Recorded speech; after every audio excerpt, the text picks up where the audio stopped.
Histologi adalah ilmu yang mempelajari tubuh secara mikroskopis. Yang dipelajari adalah sel, jaringan, organ, dan sistem organ. Pada pembahasan struktur histologi saluran pencernaan, umumnya mempunyai sifat struktural tertentu terdiri atas 4 lapisan, yaitu lapisan mukosa, submukosa, muskularis eksterna, dan lapisan serosa. Berikut ini pembahasannya secara detail. Untuk lapisan yang pertama yaitu lapisan mukosa. Lapisan ini adalah lapisan yang berkontak dengan makanan dan dibagi menjadi 3 lapisan, yaitu lapisan mukosa membran, lapisan lamina propria, dan lapisan muskularis mukosa. Untuk lapisan mukosa membran merupakan daerah yang terdiri dari sel-sel epitel yang berfungsi untuk sebagai protektif terhadap makanan agar tidak melukai dinding saluran pencernaan.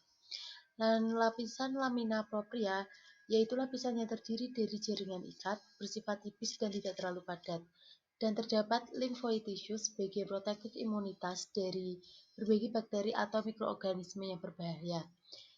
Yang terakhir yaitu ada lapisan muskularis mukosa. Setelah lapisan mukosa yaitu ada lapisan submukosa.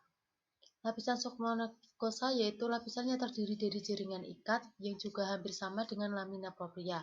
Namun bedanya lapisan submukosa ini lebih padat dan fungsinya untuk meregangkan atau mengelastiskan dinding saluran cerna. Di submukosa itu terdapat pembuluh darah, limfa, dan anyaman saraf. Pada anyaman saraf ini berfungsi untuk meregulasi atau mengatur sekresi dari kelenjar-kelenjar pada sel-sel yang ada di mukosa tadi dan juga mengatur kontriksi pembuluh darah yang ada pada lapisan submukosa. Setelah lapisan submukosa yaitu terdapat lapisan muskularis eksterna, yaitu lapisan yang terdiri dari otot-otot polos yang terdiri dari 2 lapisan juga, yaitu ada lapisan otot sirkuler dalam dan otot longitudinal luar. Lapisan otot sirkuler dalam yaitu bentuknya seperti cincin atau melingkar, sedangkan otot longitudinal luar yang bentuknya memanjang dinding saluran pencernaan jika kita imajinasikan dari masing-masing bentuk otot polos ini pada dinding saluran pencernaan, yaitu ketika otot yang sekuler ketika berkontraksi akan mengecilkan dinding saluran cerna, dan ketika berelaksasi akan melebarkan diameter dinding saluran pencernaan. Sedangkan otot longitudinal luar yaitu ketika berkontraksi akan memendekkan dinding saluran cerna dan ketika berelaksasi akan memanjangkan dinding saluran cerna.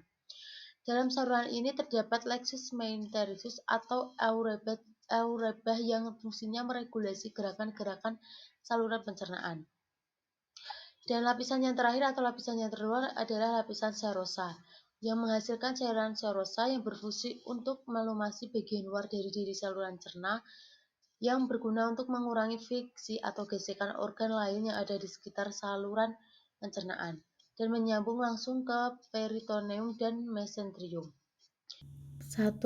Appendistis atau penyakit usus buntu, kondisi di mana usus mengalami perdarahan karena tersumbat oleh tinja atau infeksi bakteri. Yang kedua, gastroenteritis, penyakit yang menyerang lambung dan usus akibat rotavirus dan norovirus juga bisa disebabkan oleh bakteri dan parasit. Yang ketiga, demam tifoid, penyakit bakteri yang menyebar melalui makanan dan air yang terkontaminasi.